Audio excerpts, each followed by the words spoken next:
Welcome to Find It, special edition with Ramy El-Batrawi. Say that a few times fast.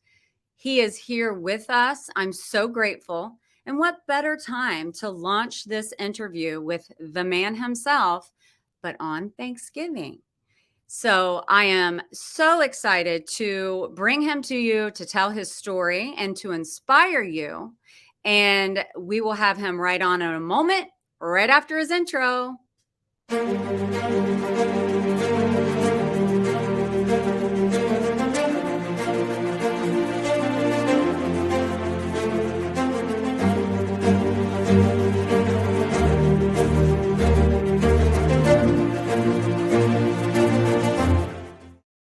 Hey, Ramy.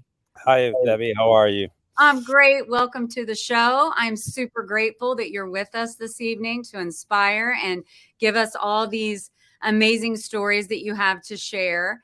I want to apologize for the last time. I know your audience was tuning in, and Yeah. I was in Guyana and everything. So, Well, again, I want to apologize for that night. That is so okay. I know I'm going to pop this up here. You guys, this is where he was on the last show. He was in Guyana doing great things. And we'll share a little bit more about that later in the show. But he is back in his hometown, Hollywood, right? You live in Hollywood. Yeah. Hollywood Hills, yes. Yeah, Hollywood Hills, in a beautiful home.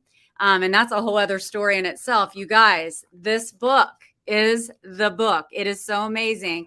And one lucky guest at the last show won it, and she loves it too. So anyway, let's get started. And you tell us, there's so much to your story, and that's why people need to get the book, so you can really people can delve into this. But tell us how you came to the United States. You were born in, and you came here, and how did that all happen? Okay. So I was born actually in Geneva, Switzerland. And I was there till about 8 years old. And then actually my first time to the U.S. is when my parents came here when I was 8 years old. But they left and immigrated to Canada and Montreal. So from 10 to 12, I lived in Montreal. So it was around 12 when I picked up the book Think and Grow Rich. And I don't know why I got it. I just got it right away. And I just couldn't stop reading it. I read it about 20 times. I remember within 2 days, I just read it over and over and over. And then it just became clear in my head what I need to do with my life.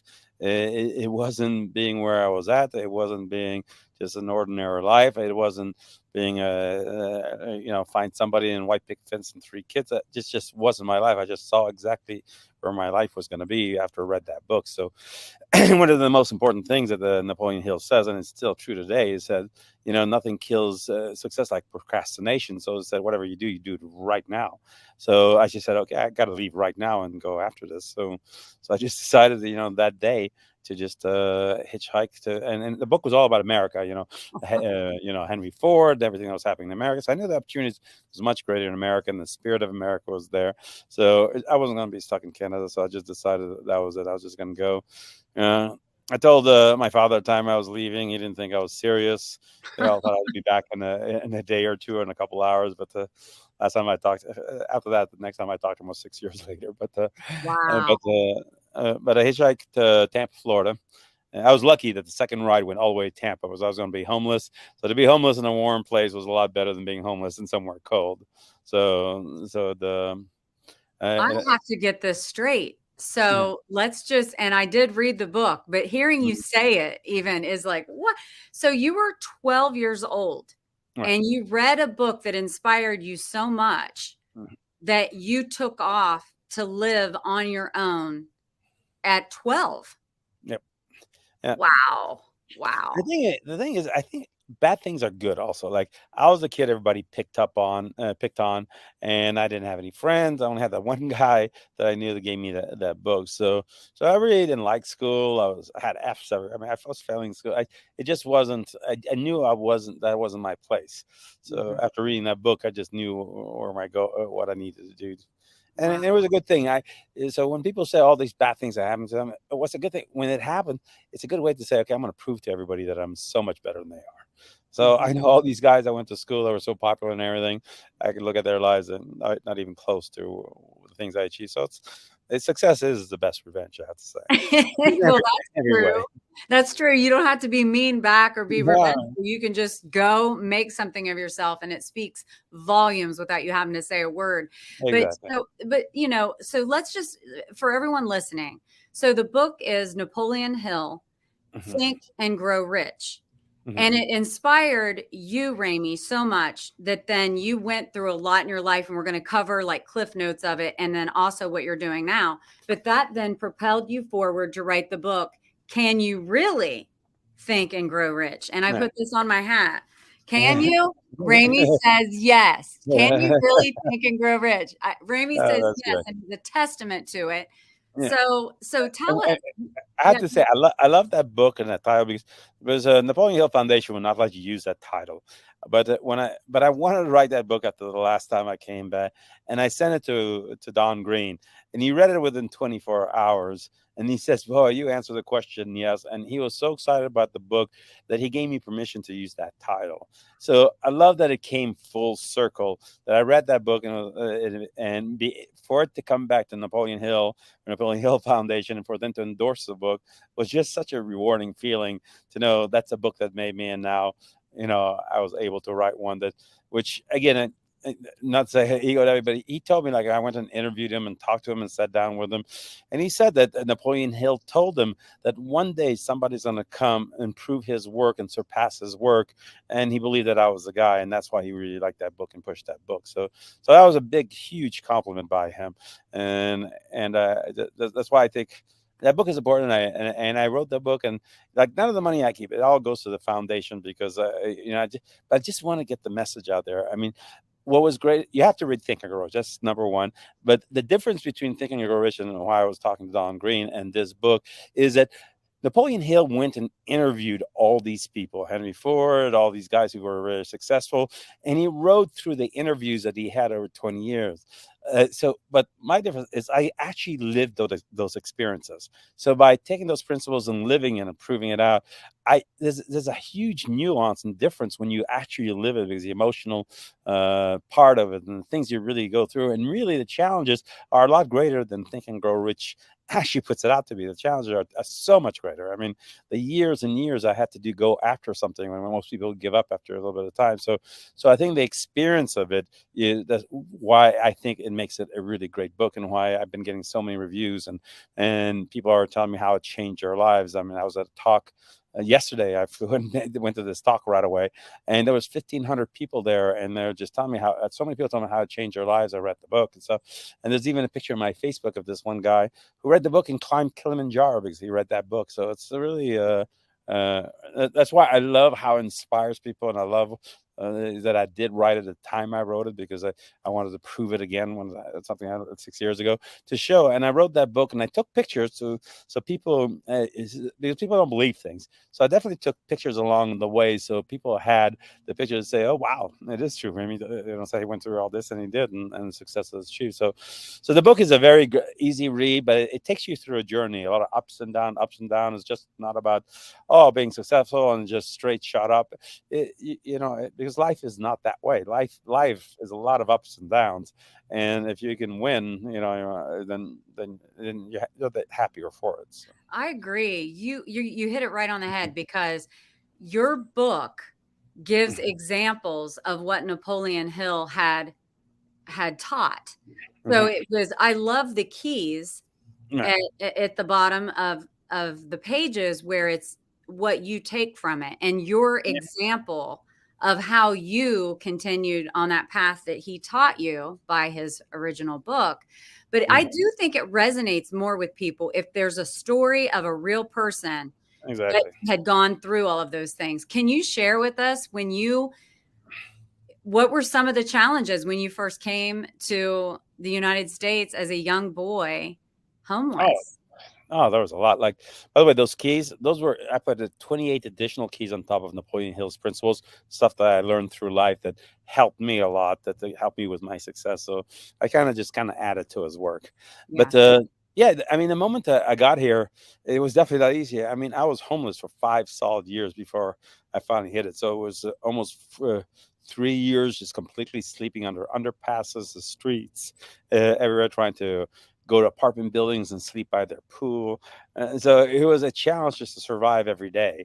And then the second 2 years was the only time I only had two jobs in my life, all before 16.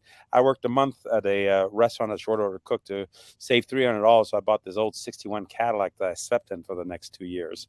So, so it was not like, okay, I left home and boy, I came up with a great idea of being successful. So right away, it was a challenge for 5 years. And when you're young, 5 years seems like a lifetime. And trying Oh, to avoid the police because I know I'm too young and stuff, avoid anything.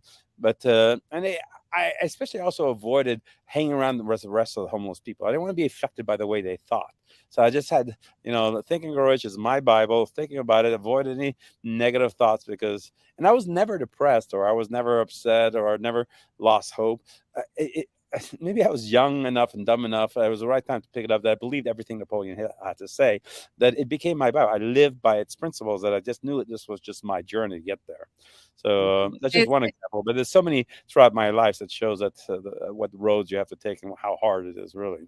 right. And the other part of this that I find very interesting, and with your keys, there's a lot that go with the keys because the Mhm. very first success you found was Mhm. actually with keys. Could you Yeah, tell that's us a funny. little bit about that?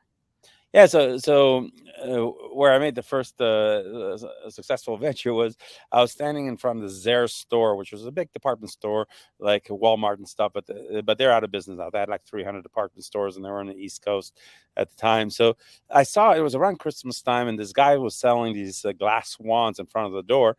And I said, "Wow, he's does a lot of traffic. He's selling a lot of swans." So I went to talk to him and said, "Yeah, I rent this spot during the season, and I just work through Christmas and I do a lot of business." So I said, "Wow, this is a lot of traffic. There must be an idea or something I could do the rest of the year here." So I just went around to all the people that were at the different employees, and I just asked them. And it's a very important key. You got to talk to everybody so you know so you get ideas and stuff. So and a couple of the people that was employees said that people ask us if we make cut keys and we don't do that. So I said, "Aha, that's what I'm going to do." So I bought a used machine for like $50. I scraped up, and then the key blanks for 12. I got a desk from a junkyard, and I remember walking by a restaurant, and they had a register on the floor. So I asked them if I could have that register that they weren't using. So I started at first business for like $75, the first key center, and everybody that walked by was at first I had to convince the manager also to give me that spot, which was a tough job. And I told him 20% of what I make you're gonna have and all that. And again he said no, no, no. I get more no's than yes in my life, but I had to know how to turn those no's into yeses. So finally he said, okay, because I bugged him too much. And then I opened up the first store, and then within a year, I was in almost all their 300 stores and made the first $1 million. So that was Wow. I mean, think about this, you guys that's listening. Like, this is incredible. Like, there's a couple of things that you're saying that we really need to pay attention to and learn from. One is never give up.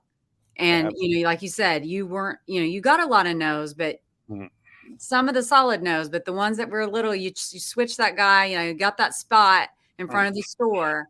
Um, that's awesome. And the other part is just being able to be resourceful and say, like Ramy, it's amazing to me how you say, you didn't do that well in school, but it was because that wasn't your passion.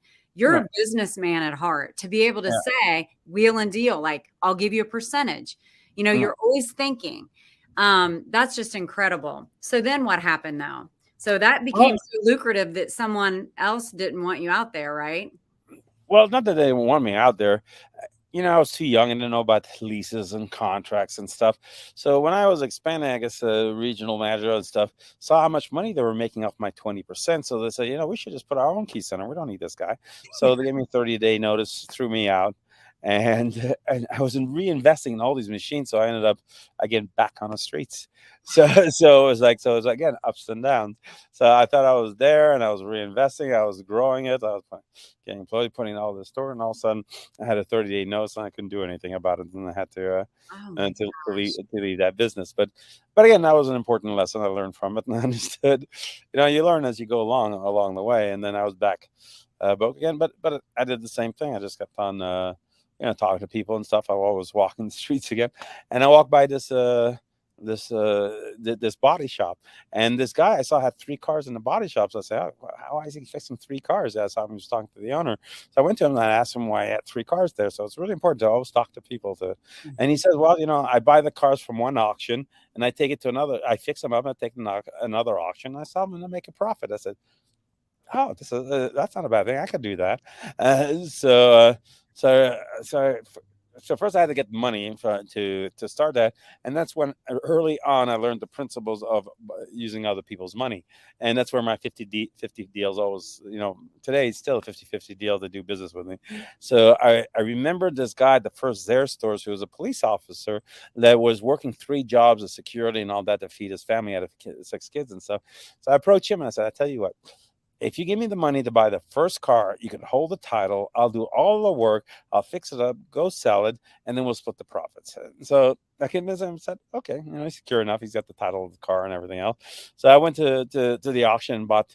I always remember the first car. It was, I don't know if you saw Smoking and Bandits, but it was that Firebird. So I bought one of those Firebirds that were not in the best of shape. So I took that and I took it to the body shop, fixed up the Firebird, took it to the auction. I made like $7,000, and I said, "Oh, wow, this is really great. So this does really work." So I went back and I was doing that for a couple months, and I was making a little bit of money here and there and stuff.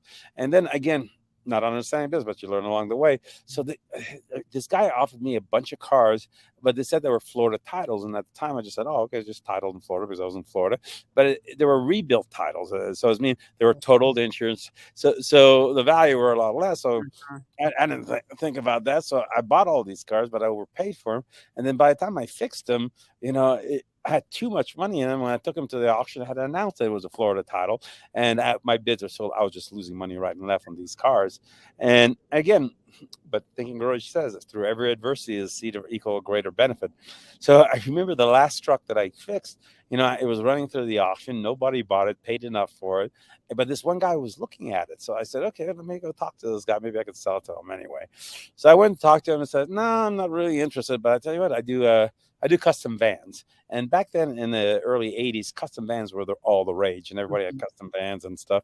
And at the same time, it was when the EPA and the government changed and told the car dealerships that they had to raise the average mileage up. So all these manufacturers were building more smaller cars and less trucks to get that average there. So there was a shortage of vans and huge demands on those custom vans.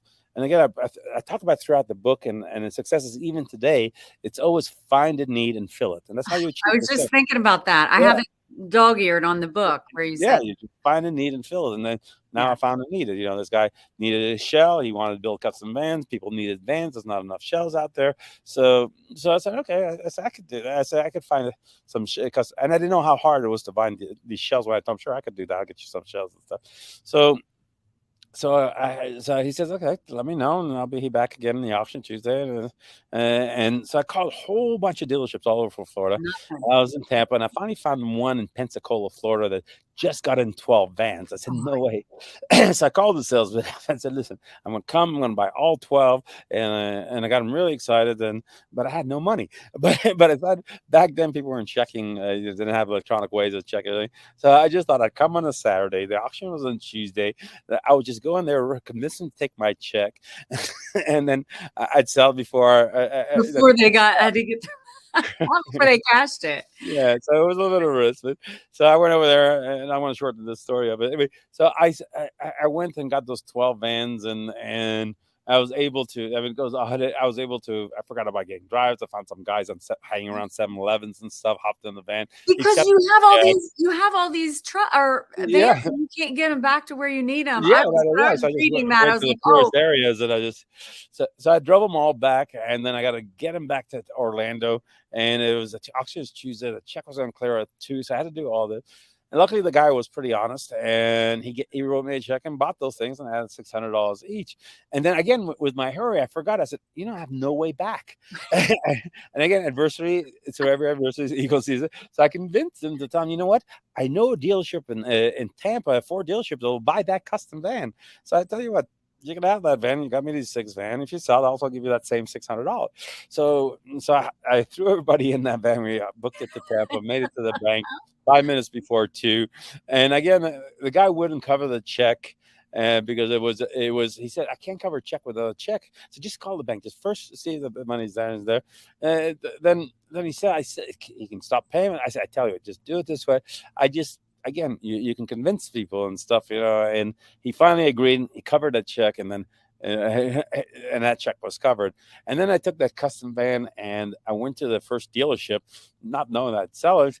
But I thought, well, this is a pretty van and everything. I took it to the dealership, and the guy looked at it. And as he was looking at it, and we were talking about the price and everything, customers were looking at it. And all of a sudden, that customer wanted to buy that van.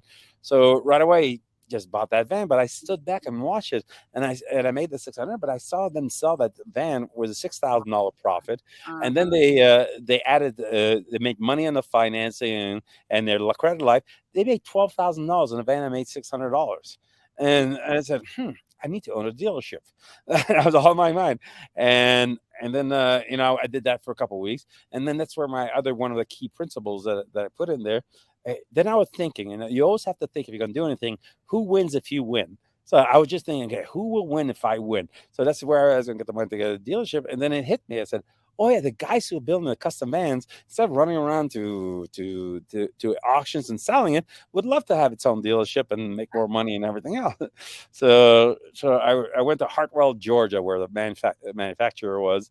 Went over there, and I remember there were really redneck guys over there, and I was this Arab-looking guy, and this guy was in front of the fence on a tractor with a shotgun, looking at me. He says, "What do you want, boy?" I love that. And I thought, oh, this is gonna be tough, but Oh, okay.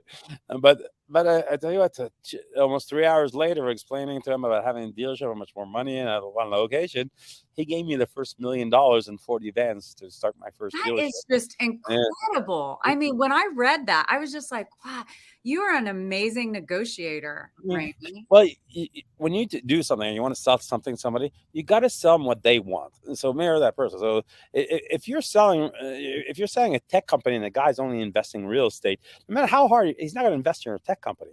So you True. really have to pick your audience when you do this. So I know the guy like the van business, and I solved the problem for him about running around having one place and everything else. So we started the van dealership, and within 6 months, I had 6 dealerships across Florida. Bought an insurance company. About real. So by I think 23, 24, then I was worth $50 million.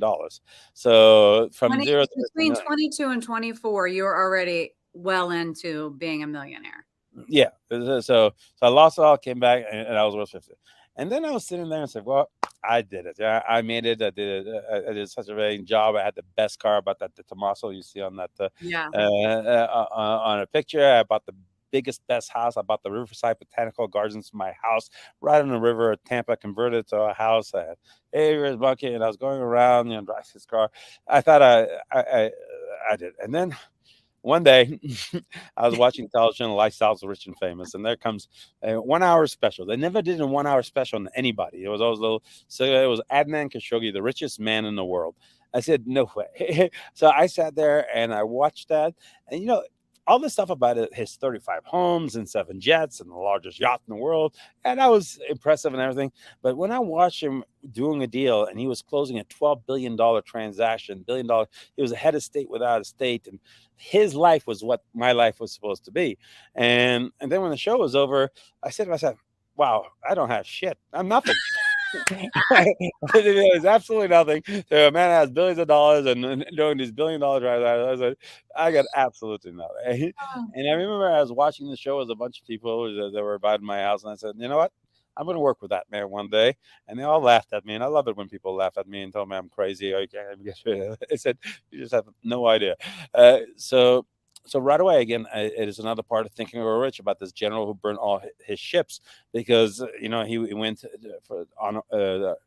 to fight a war. He was outnumbered 10-1, and he had to give enough motivation for his people that he said he told his commander burn those ships, and he had all his soldiers. He said all those ships now they're burning. You have no way out. You either win or die.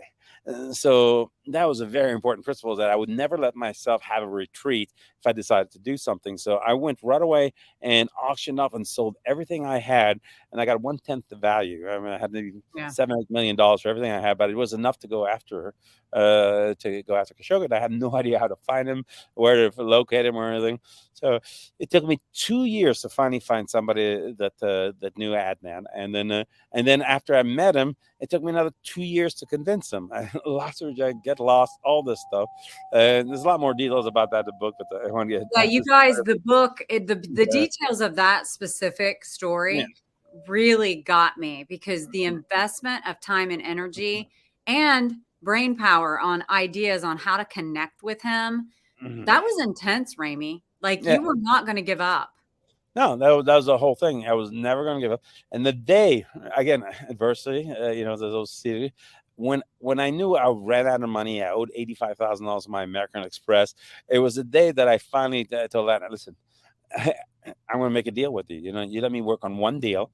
If I do it better than you expect, then we're together 24/7 after this, and I work with you. If not, I'll go away. So I made that deal with me, and because of that, and I was forced to make that deal. He gave me a deal, and I did it twice as good as he wanted. I got the company that he wanted for half the price he wanted, and got him a lot of extras, and it blew him away that I was able to do what I did, because he was trying to give me a really hard challenge. And then I was with him for 8 years, and because of him, I made the Yeah, first $1 billion. So, that's so again, the incredible. goals were all reached. That's why I'm saying it's not an easy road. And if people want something, don't think it's going to happen the next day. And that's why it's so important, as Napoleon Hill says, to build such a burning desire that you'd never ever give up. Because if you don't have that burning desire, anything that happens, you'll stop. Because it will happen. It is not an easy path to anything. I mean, you read about these Bitcoin billionaires and stuff that happen right away, but Yeah, that's one that in isn't right. that That's doesn't right. happen. Is this Uh, him? Is this him, Ramy? yeah, this is what I love. This picture, one of my favorite pictures, because that's me on the left when I was a younger man. This is when he finally said yes, and look how powerful. I love that picture, because that was the richest man in the world, and me to the left, and I was his right hand guy that did everything with him. From just seeing him on television to that was such a huge thing. And somebody, one of his son-in-laws, sent that to me not too long ago when I posted like 3-4 years ago. So, oh, see what I found on Getty Images, and that picture kind of says it everything. From watching on television, whatever you decide, you can make happen. And that picture it said a million things. That picture of what it was like, and I was right there, right next to him, and I was only For 27, 28 years eight old by years that. you worked with him, right? Yeah, we're 8 years. 8 years. Yeah, and And so so, but I want to talk a little bit more about, just real quick, your mindset. So right. if you follow along with the principles of Think and Grow Rich, and then also, can you really Think and Grow Rich, which is what you had written off of that. I mean, I don't know. I feel like there are people who read it, and then Mhm. there's people who read it and it just becomes part of their DNA. Right. You're that person. Like, you're the poster child for Napoleon Yeah, Hill. it became part, like, I don't even have to read it anymore. It's just part of the way I think. It's an automatic for me, just like when you learn how to drive. At first the stuff you learned up, but now when you get in the car, it's just an automatic thing. So the principles of Think and Grow Rich and principles are just part of the way I think. I mean, there's no other way of thinking. I never think of failure. I never think of things can't be done, automatically. I usually don't know the business I'm going to be in until that day, because I take action right away. So everything in Napoleon Hill is about, I take action on any ideas I want to tackle right away, and then I don't stop until it happens. Yeah, and I So love the fact that you talk about you put yourself around like-minded people too. Not, you don't want to be around the negativity. You don't, you constantly, it's your perception. Your perception is your reality. I mean, what you think is what you get. And it seems so simple, but why is it so difficult for us? I mean, as a human race to, well, it's you get what you think you're going to, right? yeah, but the problem is negativity is all around. You're bombarded. Most people are failures. You talk about 1%, less percent that succeed and stuff. So people's opinion, and it's like a jealous of their experience. They're giving you that opinion, and it's making you feel, okay, well, maybe I can't be done and stuff. So you got to avoid all these things, because if you got to look at the people who succeed, not that, what is what is it worth for somebody's opinion who's never done anything in their lives and stuff? Right. At first I avoided all that and stuff, but now, after you build that and you have success and you realize, it just bounces off. I have people tell me it's impossible all the time, even today on things I do. I mean, it's just, but to me, it just becomes like it's just white noise at this point, because I know what I am and what I can do and what I can achieve. So there's nothing ever that stops me if I did make up my mind on something. Yeah, So and you encourage others by writing this book too. You're encouraging others to do and to think the way you do so you can yeah, be successful. And I love that because you're saying I've done it and you weren't given anything in your right, life. You worked for it and you used these principles to get there. But, I even thought it was amazing how when you didn't really have that much money, you stayed at the nicest places and surrounded yourself with the nicer things. And yeah. along that line of thinking, explain that. Well, it's because you want to believe that you're already there. That's already happened. Like the plane I have now. I saw it and I wanted to buy it 2 years before I wanted to buy it, but I posted it that I own that plane. It's like you have to believe it's there. Like recently, I wanted to work with the head of state, the president of Guyana. So I already made his present I was going to give him, because his name was Muhammad from Ali, same as Muhammad Ali. So I blew up a picture of them too. I got a glove that's signed by Muhammad Ali, and encased it and put some great things on there. And I bought that before I even did that, but it was sitting in my office. I had looked at it and I said, I'm going to give that to that guy one day, very soon. So it's just making it real for you now, so it becomes real. So just like Mhm. when I saw Adnan for the first time, I went to his apartment in New York, and it was the first time I saw such great wealth. He had 2 stories on top of the Olympic towers, and he was looking over the world. And it hit me that it's just not just talk; it's real. People can live that way, and made that real. And then hanging out with him, then the reality of billions was not just a concept or a thought; it became real. So your mind has to be convinced that what you're thinking or wants, it's already happening, it's real. Just like whatever you're doing now, or if a waitress is a waitress, that it's real for her to go in, serve people, and get tips. It's got to be as real as that. That making anything else is that real for you.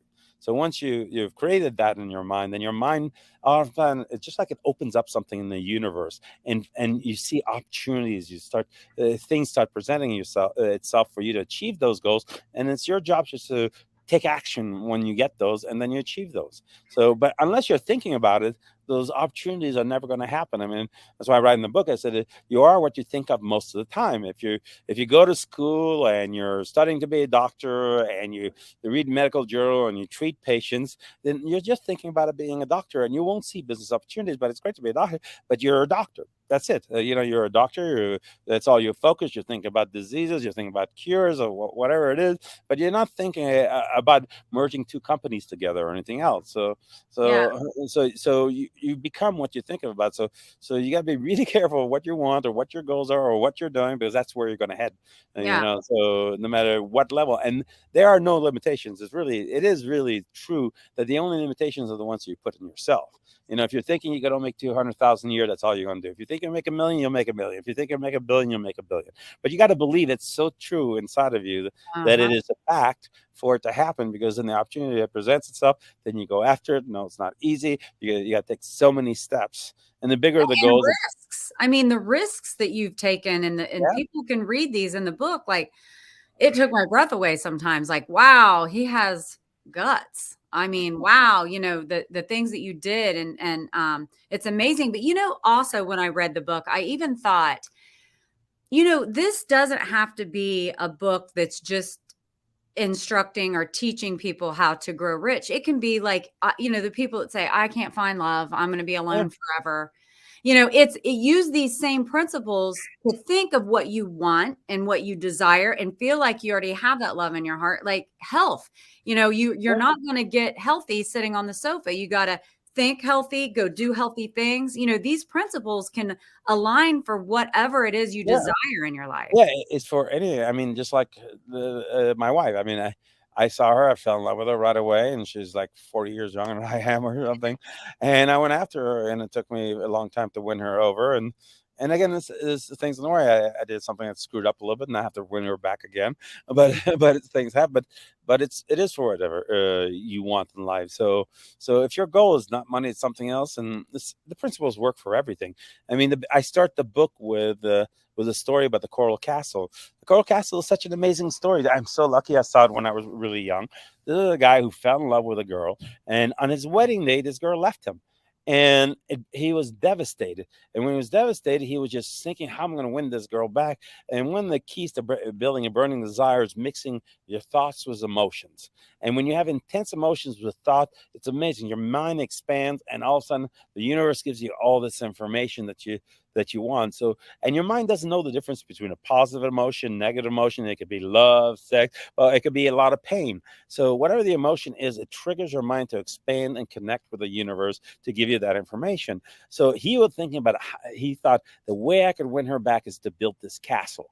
If I could build this castle. And for some reason, he was in such deep pain that he connected with something in the universe that gave him the secret of levitation or something. But it only happened like 70 years ago. And he built one of the most amazing, and it's in Florida. It's not in Egypt thousands of years ago. In Florida, Coral Gables is a castle he built with his mind. The smallest rock is 2 tons. The door is 20 tons, perfectly pivoted on these 2 little tons. And he had no equipment. They can't build this today. Nobody ever saw him work. He just was built it with his mind, and he died with a secret. But he built this whole castle with his mind because that's what he decided he had to do to win the woman he loved back. So it just shows you. So that was, to me, was, if he can do that with his mind, then money is around everywhere. I just have to take my visa. I could just go after that, and that's easier to get. But I could never build that castle because I never have that passion to build that castle. But that's what he wanted, and he got it. And so anybody should Google a Coral Castle or go visit it and then look at it. Like I know it's a tourist attraction now. People see it, but they don't get the concept of how great an achievement that is for a single man, 4'9", to build that castle with his mind. Yeah. And so if you take that and then you think about Einstein, how he saw the curvature of the universe in his mind before somebody could prove it 12 years later, with telescopes and stuff. That's He so saw it in true, his mind. Ramy. That is so true. Because he wanted to figure out the mathematics of the universe and the principles, and that's all he thought about, and that information came to him.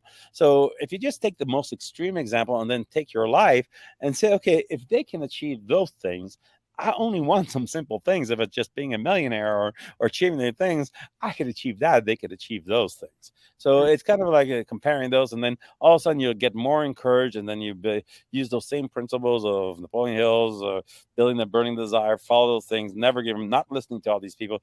You don't think that Einstein heard all some possible theory is garbage, you're going to prove you're wrong and all that? You heard it all. Same with the guy who built the castle. I mean, everybody are naysayers because they don't believe, because they can't do it themselves, or they're not willing to do it. So you can't just, people's opinion mean absolutely nothing to me or anybody else. It shouldn't mean anything to anybody else either. Well, and you used it as fuel. Yeah. The naysayers, you used that as your fuel, which is amazing. Instead of being combative and talking smack, you're like, okay, I'm going to go do what I set my mind to do. Yeah. But again, success is the best way. I mean, just 6 years ago, that's why I wrote the book. I was down. I was totally broke. I had last $21. I went through 3 mental institutions, died. I went through everything anybody could ever go through.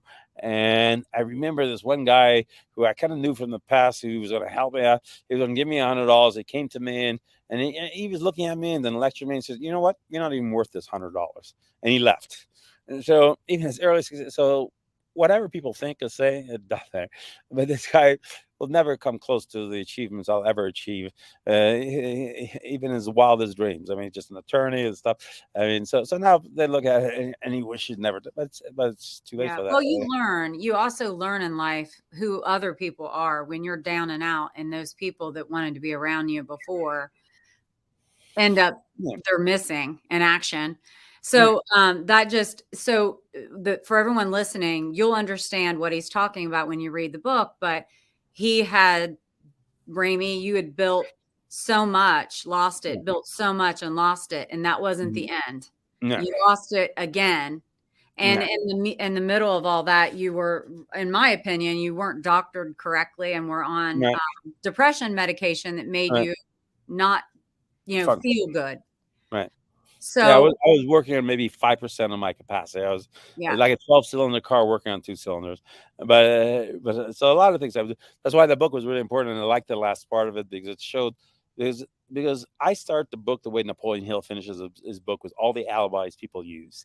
And so I list all the alibis that Napoleon used, and I've had all those excuses I could have used and 100 times more. sure. And I still was able to make it. So people sitting there say, well, if I had more money, if I had better contacts, if I had better education, if I had family support, if I had all those I ifs had better and buts and friends, all that. if I yeah, Yeah. all of the things that were knocks against you didn't use that as No, excuses. no, you can't. You start using excuses and you find a reason not to try and you don't even try. You stop before you even start, which is Well, this I is why I wanna really wrote the book. So, and I mean, and I didn't write the book to show off and all that. I mean, I'm no, confident in my I life. know, and I, that's what I wanna I, say. yeah, I I wrote believe the book to inspire people. yes, yes, and I'm gonna brag though. You're Mhm. not, but I'm going to. This is your plane. This is yours. Yeah, yeah, it's People, an this is not MD-87. Delta. This is Ramy Yeah, El-Batrawi's plane, okay? yeah. There's only And I two read private your planes like that in the world. how Yeah. many? There's only 2 in the world like that that's private, and Okay. mine definitely surpasses that. So it's got a full living room, dining room, bedroom, shower, everything, The and whole a 10 nine. extra tank, go anywhere in the world nonstop, basically, with that Right, plane. and so you were just in Guyana, and this was Yeah. your I found this. This is you on in Mhm. the air on the way to Guyana to do great Right. things. But also I saw you had written somewhere, and it may have been in a picture in the book, where Yeah. it said a plane is never just a plane. Yeah, What it's a does business that tool. airplane represent to you, Ramy? It's a huge business tool, not only for the convenience and everything else, but the way people see you. Like, imagine that I'm doing this now in Guyana.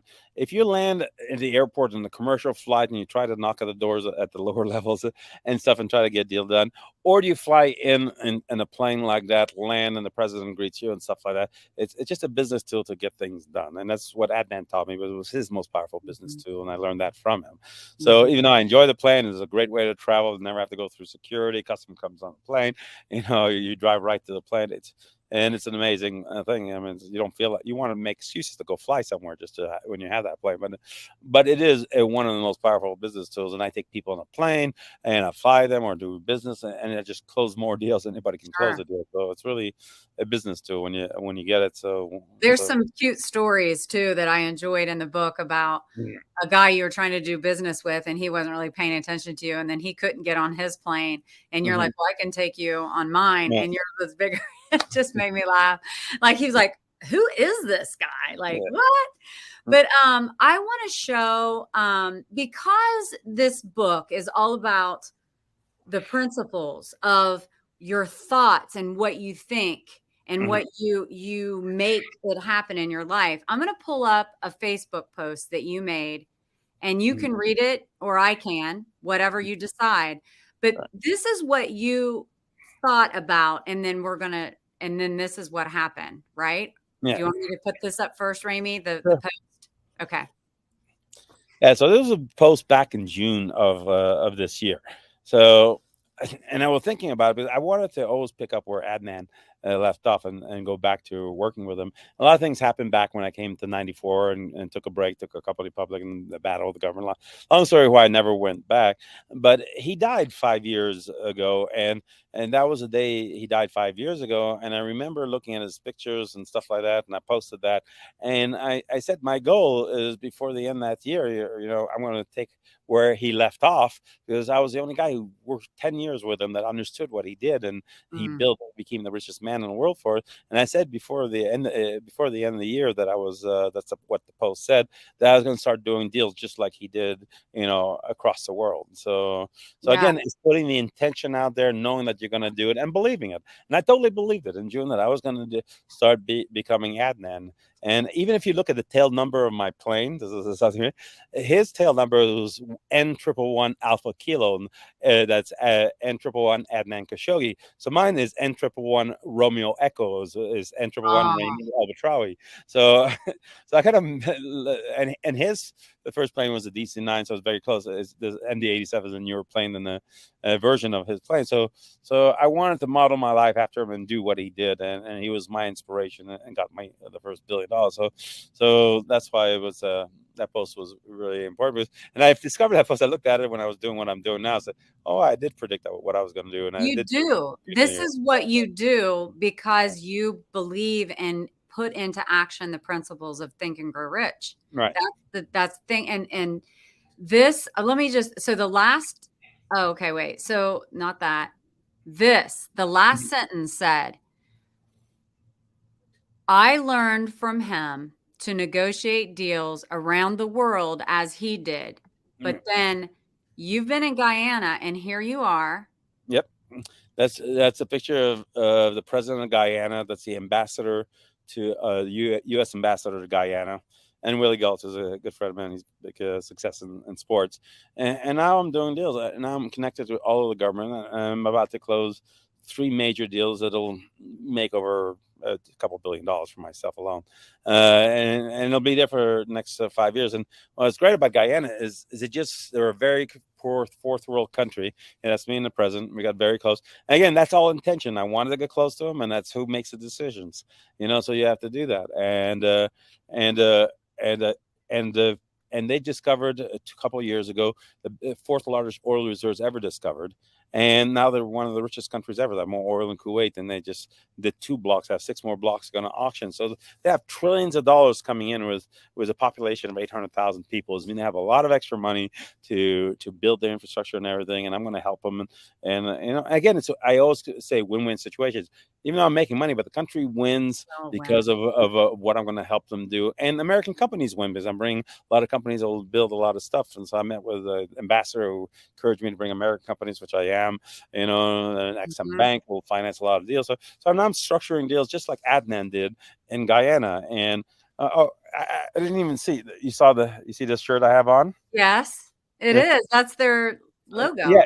Well, it's America and Guyana. So when I went to the embassy to see the ambassador, so it was the Marines were there, and I have a picture on the Facebook too, but with the Marines and stuff. So they gave me the shirt. So to wear their shirt of the Marines of the ambassador in Guyana and stuff, it just shows what you could achieve. So all those stuff are just like really cool stuff. Saying, oh yeah, I said it, and I'm making it happen. So now said I'm it, following. and you're making it happen again. Yeah.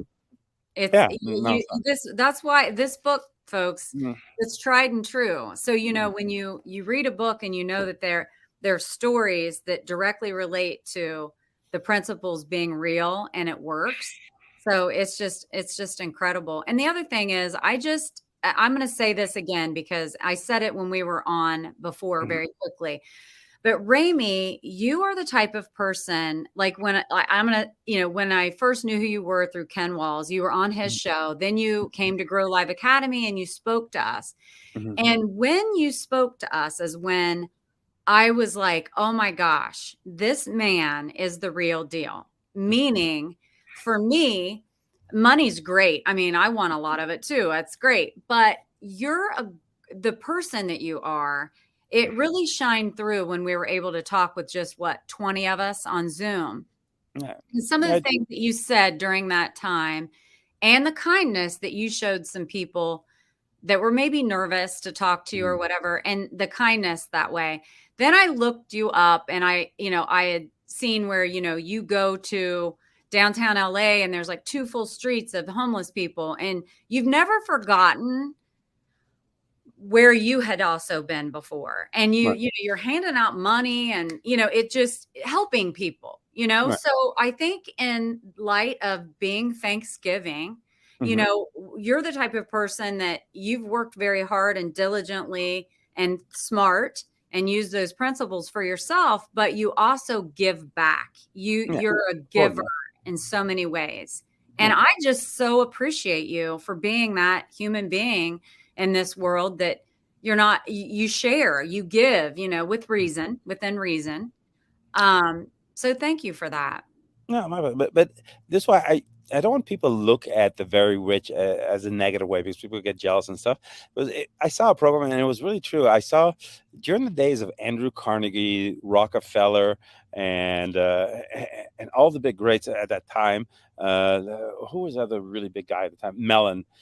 At the end of their lives, they wanted to get back. So at the beginning of their lives, they were they were competing with each other to build the greatest wealth. Who was going to be bigger and richer than all of them?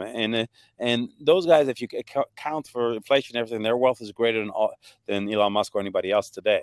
Right. They're that rich. But towards their end of the life, their race was they thought it was a shame if they died with any money. They were competing who was going to give away more money than anybody else. They wanted to die poor. They Uh-huh. wanted to give away everything before they died. And and remember Mellon on his deathbed, because he died earlier, wasn't able to give away everything. But Rockefeller was successful and Carnegie was successful. So it is a go, because you get to a point in life that it's not really you want to start giving back, and I want to do it a little bit earlier in life and enjoy, so I could make and give and make and give, and it's really. And even though the people disappointed me when I was there, I just realized it just is the world. It just is. It really doesn't matter. You can't figure out what the purpose of life is. I can't figure out what people really are, but it feels good, and it feels right to do that. So, Well, so you know what? Let's just talk about this. You gave me this interview. yeah. I mean, that's a gift. That's nice. Like, what am I, you didn't have to do this, but you did. And you're a very busy person. You made time for it. So I'm super grateful. And this is not, and two, with people like you who are so, so busy, let's be honest, like, people that have a lot of money work really hard to have it. So someone, are you willing to put in the work and the effort to get that? That's how I always feel about people that have a lot. You give a lot to get a lot. Yeah. But even with your time, the generosity that you've given me to give this interview and reach all of our listeners, I'm just think that's amazing. Like, that's awesome of you. Yeah. Well, you crossed my path and you asked, and I disappointed you. I didn't want to disappoint you again. But I do work, and people got to understand that if you want to do what I do, it's not easy. I get up at 3 in the morning. I work till 10 at night every night, and so there are sacrifices, and that's Yeah. one of the things that hurt my relationships and stuff. But you have to figure out what you're willing to give up to do what you want. So, not everybody's going to ever be. Very few people will be as extreme as I am, but Yeah, you're definitely unique. You're a unicorn, uh, Ramy. but I felt like when you're reading a book, there was 10 years of my life wasted when I fought the government for 7 years and went broke again and everything. So right now I just feel like I'm making up for lost time. So I have to make up for 10, 15 years of wasted time of my life that I had such great momentum that I would have been there by now.